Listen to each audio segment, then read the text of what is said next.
And it never seemed to me that you had to put that on hold for a career. And I found out later when we did get married and had children. Patricia Heaton always looked cheerful on Everybody Loves Raymond, but behind the laughs something serious was happening. While cameras rolled and the audience clapped, she was hiding a problem that almost took over her life. Even the people working closest with her didn't know what she was struggling with every single day. It started small. Then it became something she couldn't control.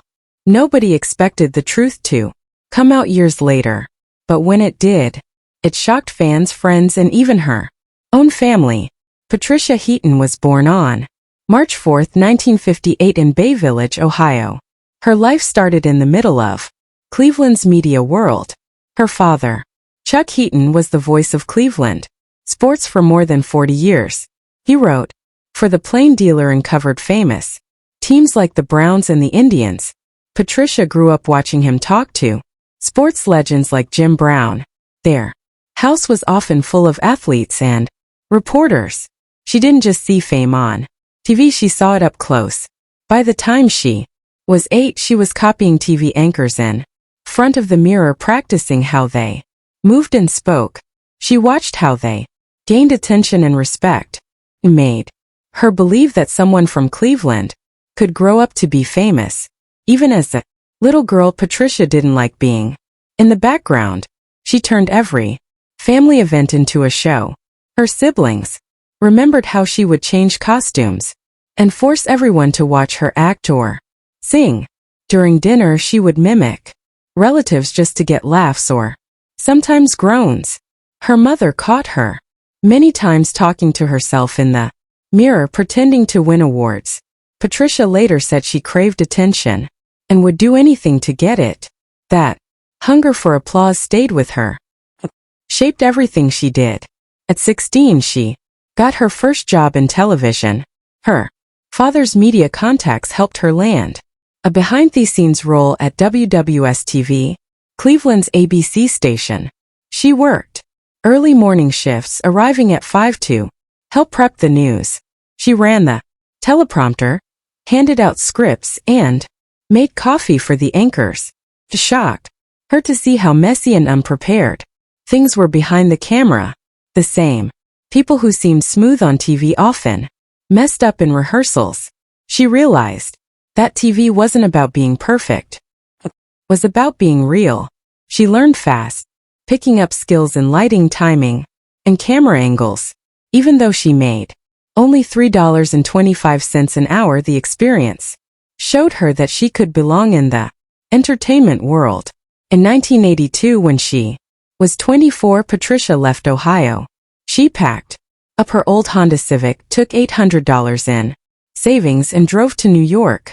Her family didn't understand why. They thought she would stay in Cleveland, get married, and live a safe life. Instead, she rented a $400 a month studio in Hell's Kitchen. She shared a bathroom with 3 strangers and slept on a mattress on the floor.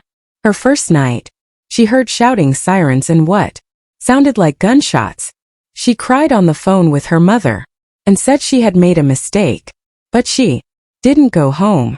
She kept walking around Times Square, staring at the theater signs, trying to imagine her name on one. She took whatever job she could to survive. She waited tables at a restaurant in Greenwich Village. She worked at Bloomingdale's selling makeup. She did telemarketing to sell magazine subscriptions. All 3 jobs together barely brought in $150 a week. She ate ramen noodles and took leftover food from restaurant shifts. She spent her last $300 on acting classes at the William Esper Studio. The school was known for being intense. Her classmates included people like Kathy Bates and Patricia Clarkson. Esper was brutal.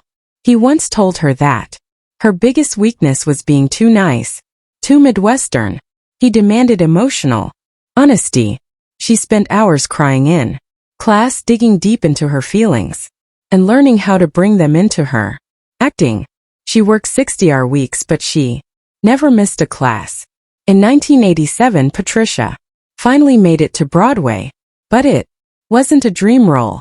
She was just one face in the chorus of a gospel musical called Don't Get God Started, played at the Longacre Theater. The same time she was still studying under William Asper. The musical mixed faith with Broadway music, which wasn't common back then. She was 29 and it was her first real credit. Didn't pay much, but it was a start. After Broadway, she did something bold. She co-founded an acting company called Stage 3 with some classmates from Esper's studio. They weren't famous. They had little money, but they put on full productions. Their biggest one was the Johnstown Vindicator, staged in 1987 at the Harold Clurman Theater. Surprisingly, critics and audiences liked it. But the cost of running a theater company in New York was too high. After just 1 year, Stage 3 folded. Still, Patricia had learned how to act, produce, and take charge, skills she would need later. In 1989, the group took a huge gamble. They moved their play all the way to Los Angeles. It was a crazy idea. New York actors didn't go to LA to do theater. The move cost a lot. They had to find a venue, house the cast, and promote the play in a city that didn't really care about stage shows. But casting agents came, and one of them noticed Patricia. That's how she landed a role on 30-some, appearing in 6 episodes between 1989 and 1991. That one move from New York changed her life. In 1992, Patricia landed her first lead TV role in Room for Two. She starred alongside Linda Lavin, the Broadway star known for Alice. It was Lavin's first show in 7 years. The pilot aired on March 24, 1992, and drew 27.1 million viewers. Patricia played a New York morning show producer. Lavin played her nosy mother from Ohio. Off-screen, Lavin became her mentor. She taught her how TV really worked, timing, production, and the business side of acting.